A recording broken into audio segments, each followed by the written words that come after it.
Shabbat Shalom. So we're in the story of Noah this week, and it is, despite all the books that are out there, it is not really a story about the animals. The story of Noah is a story about one person who's able to survive and lead and build and make it to the next chapter of humanity when other people are unable to do it. It's about leadership, and it's about hard work, and it's also about self-sacrifice. It's, I don't know if we'd say unfortunate or a strange coincidence that there's a Hebrew word that comes up twice only in this week's Torah portion that we'll be sharing in the section we're reading tonight, the Hebrew word Hamas. It means lawlessness. It reads, "The earth became corrupt before God. The earth was filled with Hamas, lawlessness. Noach ish tzaddik. Noah was a righteous man." So Noah is a story about how the righteous leader can stand up in the face of what they say in the Midrash was everybody talking terribly, that evil was on their lips all the time, that Noah was the one who was able to speak truth, that he was the one who, when he opened his mouth, nothing sinful came out. It was only what needed to be said. Noah actually doesn't say anything in the whole portion until the very end, but the Midrash likes to give him words. Of course, with the words that are placed right before us and the image of what the world looked like at that time, the idea that God creates this flood to wash out all of this evil in the world, and the world we've been looking at, as some have taken on the phrase doom scrolling, as we scroll through our phones and the internet and the TV, and all we see is stuff that's disturbing, to say the least. There's a lot from this Torah portion that seems like it's about today. And in a world where it feels like anyone can speak whatever they want at any time and can be their own expert and publish whatever they want to say, it also feels like the sins of the mouth are common. And we would say also some of those sins are portrayed when there are no words said. For we have felt the pain of what people have said in the face of a terror attack, and we have felt the pain of what people have not said in the face of a terror attack. And so perhaps this week especially we're looking for who is Noah. We're looking for the ones who will stand up, the heroes who will say the right thing at the right time so that we know what direction we're supposed to go. Perhaps in a much lighter way, it reminds me a little bit of the image that I've learned from my son's baseball coach this season. As I'm sure some of you have experienced, when you're in Little League Baseball, especially the beginning of Little League Baseball, the kids don't always know what to do or even what the rules are. And the parents on both sidelines love to tell the kids when they get something wrong or what they're supposed to do next. So the common situation is a kid is running the bases, having hit the ball, thank God, to the outfield, which only happens once in a blue moon, and they miss a base. So all the parents on that sideline start yelling, go back, go back. The kid knows nothing of what's happening, doesn't know what they did wrong. Meanwhile, the outfielder has picked up the ball and has no idea where to throw the ball, so just holds the ball. So the other sideline starts yelling to the kid, throw to whatever base that parent thinks they should throw to. So our coach, who's brilliant in his own way, he should be a rabbi, he said to us one day, he said, all this screaming at the kids, it just drives them nuts. And to be honest, I'd say half the time, they just end up in tears. The kid didn't know where to throw the ball. The kid didn't know he didn't touch the base. Can't understand a word anybody's saying. The coach is saying, just shut up. Because they can't listen to all of you. All they hear is a bunch of screaming heads, and they don't know where to go or what to do, and they're just trying to learn. And so we took our medicine, and we realized that perhaps screaming at the kid to do whatever we wanted the kid to do wasn't the right thing to do. In a much more serious way today, there are a lot of ways that we want to speak up and a lot of things we want to say, and perhaps the sentiment I've heard most is, what can we do? I want to do something in response to what we're seeing in these tragedies happening to our friends and family in Israel. And we want to do something to reach out to, especially in our community. We've built a good relationship with the mosque and our Muslim friends, and we know that they're suffering in a way that perhaps we don't see on our feed. We want to reach out to them as well. We don't know what to do. And yet there's all this yelling happening. This summer I was handed a book about leadership. It's called The Wounded Leader. It was written about educators, particularly after the pandemic. But the premise was that leaders today have to expect to be wounded, meaning that if you speak up, you're going to get wounded, and if you don't speak up, you're also going to get wounded. That's part of leadership, that you have to understand that you'll be hurt in the process, and that's part of your job. The challenge is to be authentic, to be vulnerable, to be willing to be wounded, and to assert your influence for the greater good with the organization that you have influence over. In some ways, we might shorten that to say, the goal is to say the right thing at the right time to the right people. Certainly not to be silent. So in our Torah portion, Noah is that person. He works hard, he builds an ark like he's told to. He's told that the earth is corrupt around him. He gathers people together, his family. He finds a way so that they can survive. And in fact, as one colleague shared this week, one of the amazing things about the Noah story is he doesn't only save himself. He actually saves animals that have nothing to do with him. He seems to have a broader goal than his own family. And at the end of the story, Noah is broken. The story reads, this is the one time he speaks.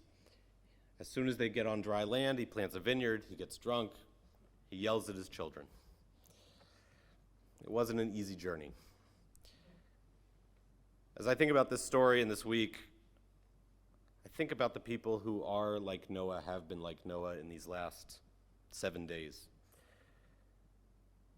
I think particularly of the CEOs and directors of Jewish institutions, not clergy. We have our role, but to be honest, our role hasn't been to lead this week. It's been perhaps more to comfort. The people who've been leading are the ones who are Hillel directors at every single campus across the country. Every single one I know worked harder than I imagine they've worked in their life. They organized rallies, and they also figured out how to organize against or keep people from organizing against other rallies that were against Israel at the same time. At the same time, they were putting out, directors of the ADL and the American Jewish Committee were putting out mass amounts of information.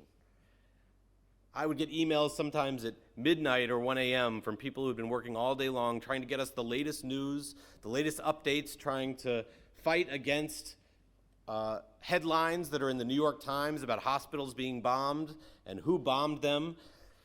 Somebody in some office in Cleveland and St. Louis and New York is doing research to figure out who bombed a hospital in the Middle East so that we can have information as soon as we can. So too, another group that's stood up, said the right things, sometimes at the right time with the right people, are certain presidents of universities. We heard a lot about the presidents of universities who put out bad statements. There were presidents who put out good statements too. Presidents have been applauded at the University of Miami, not my alma mater, the University of Miami in Miami, the University of Maryland, and at Johns Hopkins. They wrote letters that were honest, that were sincere, that were authentic to who they were, that were to their community, that reminded their community that they're a place of learning and acceptance, but that also called out Hamas for a terrible terrorist attack, and that also said that Palestinians, civilians, shouldn't be harmed and that we have to take care of all of those who are a part of our community, and that also offered support to say that we have mental health support on our campuses, to say that there are proper ways to go about grieving and to go about dealing with our anger and to go about promoting the issues that we care about most. At a time when the leaders of our greatest educational institutions are very well versed in how to be wounded and how to avoid being wounded, they spoke up and they said the right thing at the right time, and they kept their universities and their communities together, and they spoke against terrorism at the same time. But finally, as I read this morning, I don't know how many other people read this article. There was an article in Haaretz by Amir Tibon, who I was so proud to share his story last week. I thought I was the only one. It turns out the whole world knows Amir's story. It was a very moving story, and I shared last week his personal story of how he was trapped in his safe room on his kibbutz, and his father came to save him. Because of that story, because he was a survivor of that terrible attack, he was one of 10 people invited to meet with President Biden when President Biden came to Israel. And because he's a journalist, he was not invited to the meeting because he was a journalist, but because he's a journalist, he quickly wrote an article. He titled the article, "I Met the Most Important Zionist Leader in the World This Week, President Biden." He wrote the following. He said, "For half an hour, he stood with the group of us who were supposed to get nothing more than a quick handshake and a few polite words. Instead, he spoke with us about his personal experience of bereavement and loss. As someone who's lost his first wife and 2 of his children over the years, he talked about how love survives even after death and how the memory remains years after the tragedy.